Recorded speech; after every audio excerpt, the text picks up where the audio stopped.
भाव भाव माहे आए कलुटांगण वंदे नजार डोलान पाहिन रूपा दुधेय रमे अलंकेनानंदे भोजन भवे वारिल भणे नाम त्वमेव माता पिता त्वमेव त्वमेव बन्धुः सखा त्वमेव त्वमेव विद्याधरिणः त्वमेव त्वमेव सर्वं मम देव देव कायेन वाचा मनसेन्द्रियैर्वा बुद्ध्यात्मना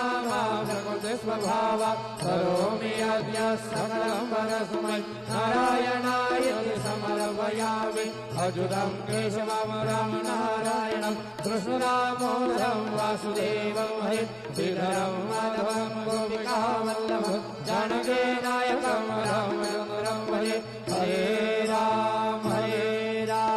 राम राम हरे हरे हरे कृष्णा हरे